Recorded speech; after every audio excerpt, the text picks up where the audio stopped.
are the parents of 2 children with developmental disabilities, Terry and Ronnie. So our son got sick, and this doctor said to me, well, you know, your son is mentally retarded. And I said, no, I don't know that. I mean, I was in total shock. I had no idea. Then when we had our second child, and I took Terry in for her 6 weeks checkup, and this physician said to me, well, you know, she also has microcephaly. And he said, if you want to have normal children, he said, my suggestion is that you either get a divorce, have artificial insemination, or adopt them. There was a great deal of deficiency of information and background on the part of most physicians at that time. Ronnie was in a residential program, and we had some difficulties there. And so I decided that it would be better for us if we could move Ronnie. So I called Tim. Thankfully for us, they were able to find a spot for Ronnie. And so he has been with Jubilee now for around 10 years. There's so many parents out there who desperately need services. You have medication issues, you have all kinds of things, and struggling with that all these years, you know, it takes its toll. You can smile and you can laugh, but underneath, you know, it's like it's always there. Programs like Jubilee, I think, serve as models for, you know, other programs. Who would have ever thought 40 years ago you'd be talking about a person with disabilities retiring? I mean, it's a wonderful thing. Jubilee has certainly lived up to its expectations. My name is Connie, and I have cerebral palsy. Doctor told my parents I'd be a basket case to just put her away. So my father said, okay. My mother said, no, I think I can do something with her. My interests are art. From the time I was a kid, I would draw everything I could find.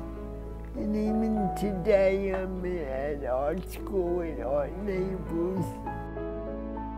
I met my husband at the Washington Hilton. I was at a UCPA conference and somebody introduced us, and I thought, this is it. When I came home and said, look, I'm engaged, that was real. You know, my parents just sat there looking at me, and then they finally said, congratulations. Being a grandparent, I really like it. It's fun.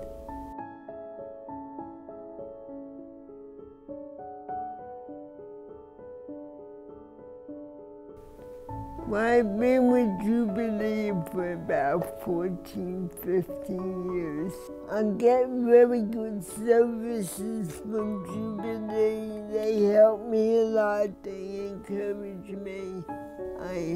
I think you all should be more interested in helping them.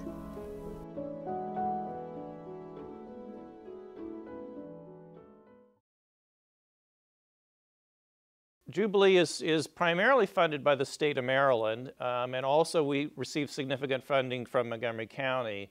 For 34 years, we have been providing community residential services for adults who have intellectual and other types of developmental disabilities throughout Montgomery County, Maryland. We've always had a tradition of roasting great community leaders, and Jeffrey fits into that. Does she come here every day? No. She doesn't. Does she call you every day? No, I call her. You do? Many important roles that he plays in our community, which we have benefited from. And so we're benefiting from that tonight. Him being willing to be here and to be made fun of a little bit. Why did you agree to do this for us? Let me show you. Let me help you. Okay. It's not heavy. Okay. It's not that heavy. Like that. I think that it's important for people to use their position to help others. It's really all about collaboration, and Jubilee works with other organizations, Jubilee works with families, Jubilee employs people in the field, and they are a shining example of an outstanding nonprofit in Montgomery County.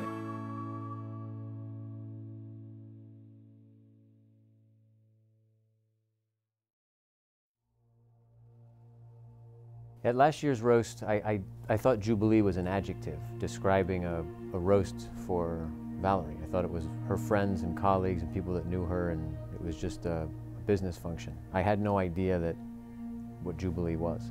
Curtis Cooper, would you join me up here today? The video wasn't enough when the lights came on and Curtis stood up there in person and delivered a speech. The strength and bravery that took for him to stand up there in front of so many people and deliver it the way he did was remarkable. Thank you for listening. I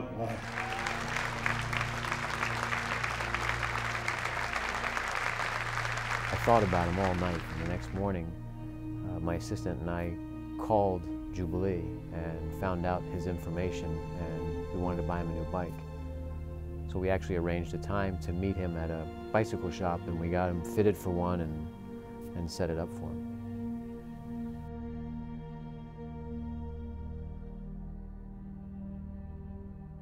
Thank you, John, for what you had done for me.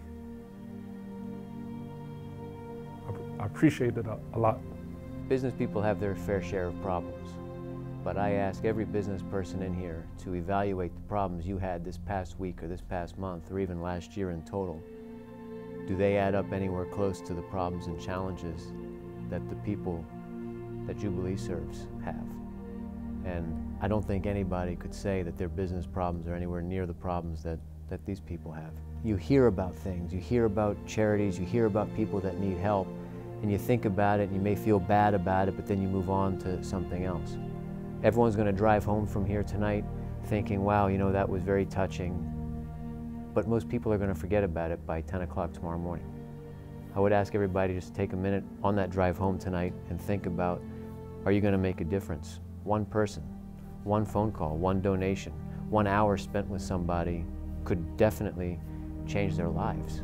As wonderful as the people are that Jubilee serves, think a step further, the people that actually work for Jubilee and dedicate their lives and careers to helping these people.